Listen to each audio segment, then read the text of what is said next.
EDU electrical में आप सभी का स्वागत है। मैं यहाँ पर डीसी मशीन के न्यूमेरिकल क्वेश्चन को डिस्कस कर रही हूँ। मैं इस वीडियो में डीसी जनरेटर के न्यूमेरिकल क्वेश्चन को डिस्कस करूँगी। यहाँ पे जितने भी क्वेश्चन है वो सभी आईईएस ऑब्जेक्टिव के प्रीवियस ईयर क्वेश्चन है। तो चलिए वीडियो को शुरू करते हैं। यहाँ पहला क्वेश्चन है, a 4 pole DC generator is running at 1500 RPM. The frequency of current in the armature winding is. हमें फाइंड आउट करना है फ्रीक्वेंसी, ठीक है। तो पहले हम लोग देख लेंगे गिवन क्या है। हमारे पास गिवन है a speed 1500 RPM and given है पोल। हम लोग जानते हैं formula, speed is equal to 120 F by speed यहाँ पर 1500, यहाँ 120, पी गिवन है 4 और एफ की वैल्यू नहीं पता, हमें एफ की वैल्यू फाइंड आउट करना है।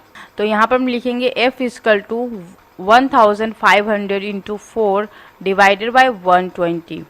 तो आंसर आ जाएगा 50 हर्ट्ज। अब आते हैं हम लोग नेक्स्ट क्वेश्चन की ओर।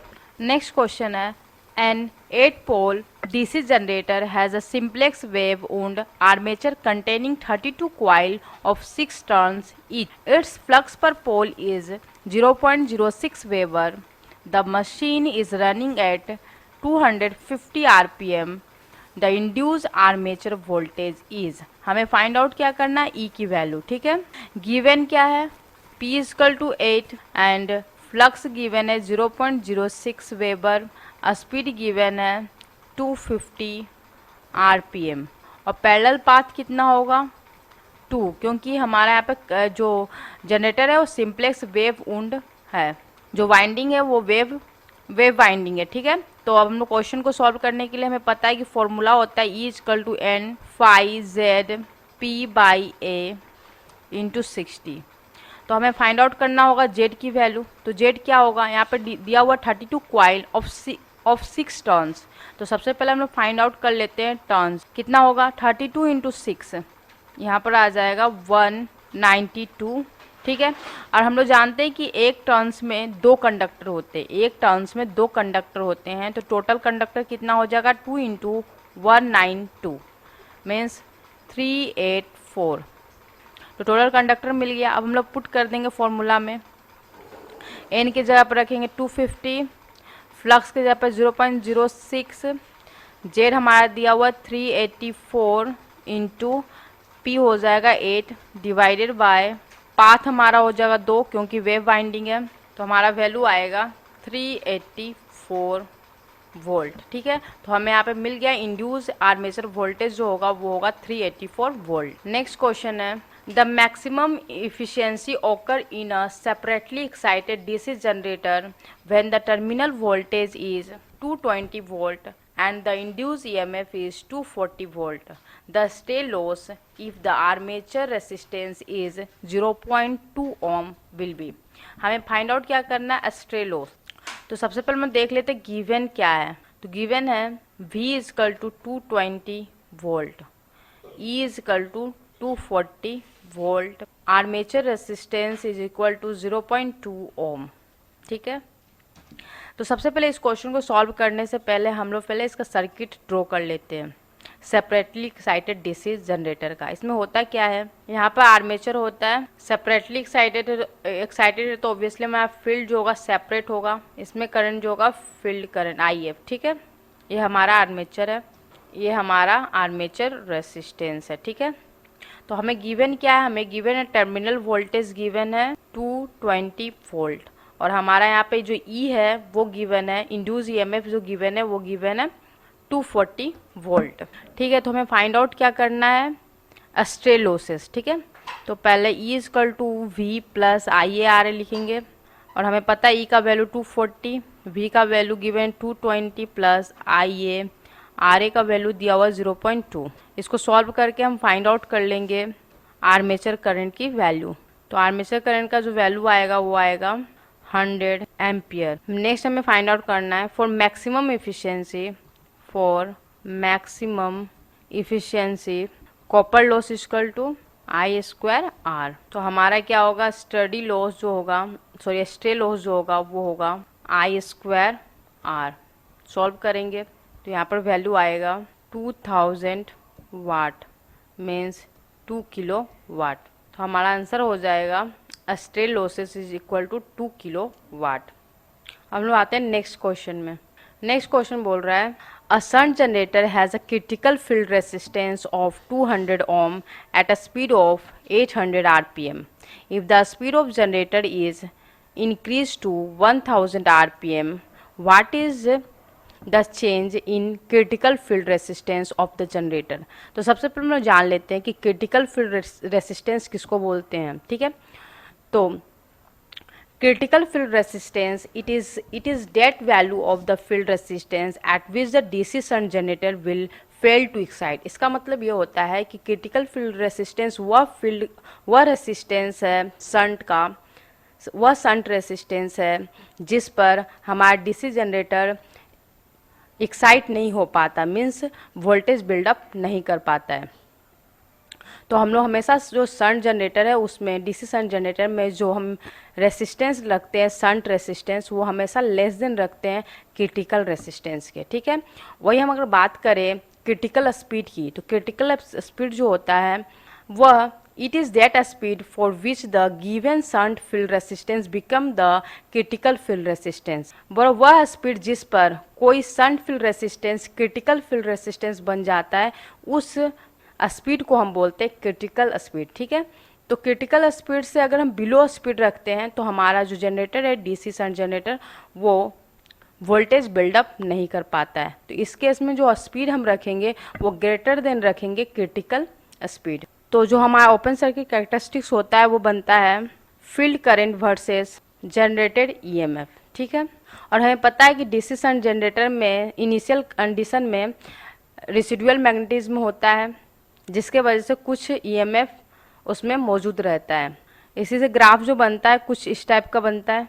ये है ओपन सर्किट कैरेक्टरिस्टिक्स। ठीक है, ये जो हमारा अगर मान लें इसको ओ मानते हैं तो ये जो ओए है इनिशियल स्टेज पे जब हमारा फील्ड करंट 0 है तो उस समय मशीन में इतना वोल्टेज है।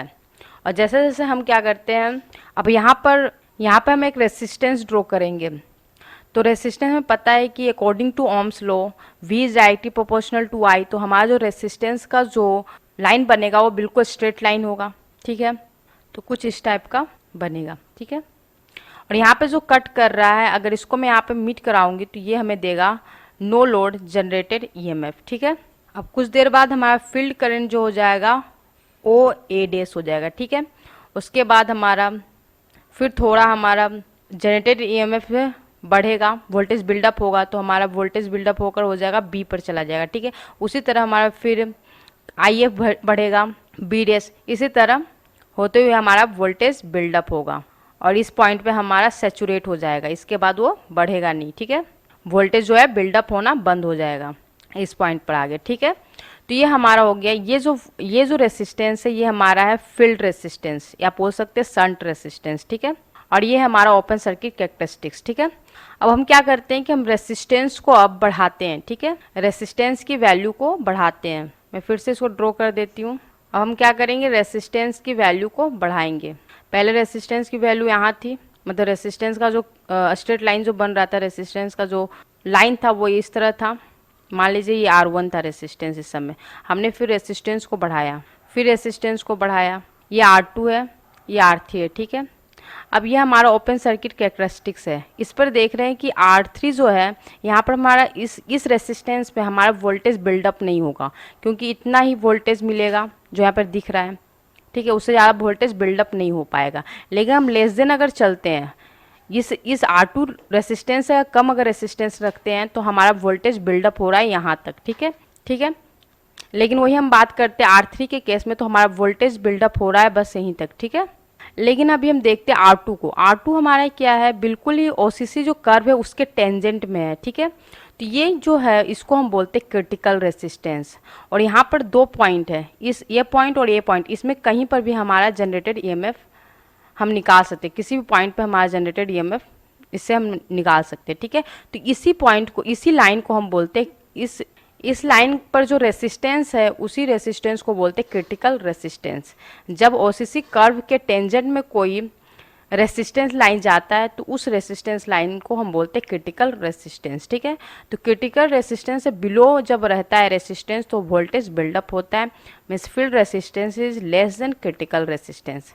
अब हम लोग जान लेते हैं क्रिटिकल स्पीड क्या होता है। तो क्रिटिकल स्पीड जैसे कि यहाँ पर देखिए जो टेंजेंट है तो ये हमने बोल दिया इसको RC, और यहाँ पर जो स्पीड होगा इस समय मान लीजिए अगर 1000 स्पीड होगा, इस ओपन सर्किट कैरेक्टरिस्टिक्स में अगर स्पीड जो होगा 1000 RPM होगा तो ये हमारा क्या होगा क्रिटिकल स्पीड होगा।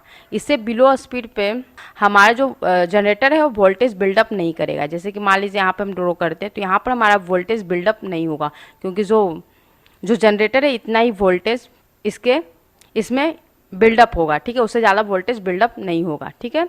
इसीलिए हम लोग जो हमारा क्रिटिकल स्पीड होता है उससे ग्रेटर देन जो हमारा स्पीड होना चाहिए वो क्रिटिकल स्पीड से ग्रेटर देन होना चाहिए डीसी शंट जनरेटर में। तो अब हम एक और साफ ग्राफ देख लेते हैं, इसमें IF वर्सेस ई बनाते हैं जनरेटेड EMF, ठीक है। अब हम क्या करेंगे, स्पीड को दो स्पीड, एक स्पीड है जैसे क्वेश्चन में गिवन क्या है, क्वेश्चन में गिवन है एक 800 RPM है, एक 1000 RPM है, ठीक है। तो एज्यूम कर लेते हैं कि ये हमारा जो है स्पीड 1000 RPM पे है और ये जो स्पीड है वो है 800 RPM। अब इस केस में हमारा जो क्रिटिकल रेसिस्टेंस होगा वो कुछ ये होगा, और इस केस में जो हमारा क्रिटिकल रेसिस्टेंस होगा जब 1000 RPM है तो उस समय हमारा जो क्रिटिकल रेसिस्टेंस होगा वो कुछ ये होगा, ठीक है। 1000 के केस में क्रिटिकल रेसिस्टेंस ये होगा और 800 RPM के केस में क्रिटिकल रेसिस्टेंस ये होगा। तो हम देख रहे हैं कि जैसे हमारा स्पीड घट रहा है हमारा क्रिटिकल रेसिस्टेंस भी घट रहा है, ठीक है। तो हम कह सकते हैं कि N जो है वो डायरेक्टली प्रोपोर्शनल है क्रिटिकल रेसिस्टेंस, ठीक है। ये हम कैसे पता करेंगे कि हमारा क्रिटिकल रेसिस्टेंस घट रहा है। अब हम यहाँ पर इन दोनों लाइन के बीच अगर हम फाइंड आउट करेंगे V/I, मान लीजिए यहाँ पर करंट होगा 2, ठीक है, और यहाँ पर वोल्टेज होगा मान लीजिए 100, तो यहाँ पर हमारा जो रेसिस्टेंस मिलेगा वो मिलेगा 100/2 मीन्स 50 ओम।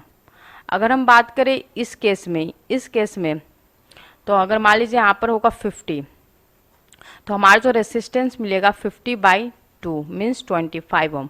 तो हमारा रेसिस्टेंस क्या हो रहा है, घट रहा है।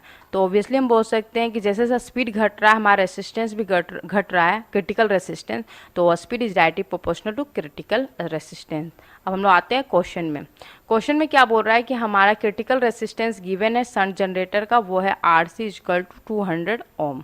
RC = 200 ओम गिवन है और स्पीड उस समय दिया हुआ है कि 800 RPM है। अब स्पीड बढ़कर इंक्रीज करके हो गया 1000 RPM, ठीक है। तो हमें फाइंड आउट करना है what is change in critical field resistance of a generator. तो क्रिटिकल फील्ड रेसिस्टेंस में क्या चेंजेज आया है। तो हम लोग जान रहे हैं कि N is directly proportional to critical resistance. तो N1/N2 is equal to RC1/RC2। N1 given है 800, N2 गिवन है 1000, RC1 गिवन है 200 एंड RC2 हमें फाइंड आउट करना है। तो RC2 होगा 200 × 1000 डिवाइडेड बाय 800, तो आंसर आ जाएगा 250 ओम। मतलब हमारा जो क्रिटिकल फील्ड रेसिस्टेंस हो जाएगा वो हो जाएगा 250। तो ये हुआ इसका आंसर, ठीक है। अब आते हैं नेक्स्ट क्वेश्चन की ओर। नेक्स्ट क्वेश्चन बोल रहा है a DC shunt generator is supply a load of 1.8 kilowatt at 200 volt. If armature and field resistance are 0.4 ohm and 200 ohm respectively, what is the generated EMF? तो सबसे पहले इस question को बनाने से पहले हम डीसी शंट जनरेटर का सर्किट ड्रॉ कर लेते हैं। यहाँ पर आर्मेचर होता है और शंट जनरेटर है तो ऑब्वियसली फील्ड इसके शंट फील्ड जो होगा वो इसके आर्मेचर के पैरेलल होगा, ठीक है। हमें गिवन क्या है, टर्मिनल वोल्टेज गिवन है 200 वोल्ट, ठीक है, और पावर गिवन है 1.8 किलोवाट और गिवन है आर्मेचर रेसिस्टेंस गिवन है 0.4 ओम और फील्ड रेसिस्टेंस गिवन है 200 ओम, ठीक है। तो सबसे पहले हम लोग फाइंड आउट कर लेंगे लोड करंट यहाँ पर मिलेगा, ठीक है। तो लोड करंट इक्वल टू क्या हो जाएगा, P/1800 डिवाइडेड बाय 200 मिल जाएगा 9 एम्पियर। ठीक है, अब करंट हमें मिला 9 और यहाँ का पोटेंशियल जो है Vt इक्वल 200, यहाँ का भी पोटेंशियल वही होगा, मतलब फील्ड के अक्रॉस जो पोटेंशियल होगा वो भी हमारा 200 वोल्ट होगा। तो हम फाइंड आउट कर लेंगे ISH इक्वल टू क्या होगा, V by RSH shunt resistance. तो 200 divided by shunt resistance given है 200 मीन्स 1 एम्पियर। अब आर्मेचर करंट क्या होगा, क्योंकि आर्मेचर करंट यहाँ से आ रहा है, तो आर्मेचर करंट हो जाएगा load current plus shunt current is equal to 1 plus 9 equal to 10 ampere. ठीक है, 10 एम्पियर आ गया। अब हमको फाइंड आउट करना है ई इक्वल टू क्या होता है, V प्लस IA R है। ठीक है, V पता है 200 प्लस I का वैल्यू पता है 10 इंटू R का वैल्यू पता है 0.4, तो 200 plus 4 is equal to 204 volt. तो ये आंसर हो गया जनरेटेड EMF का। ठीक है।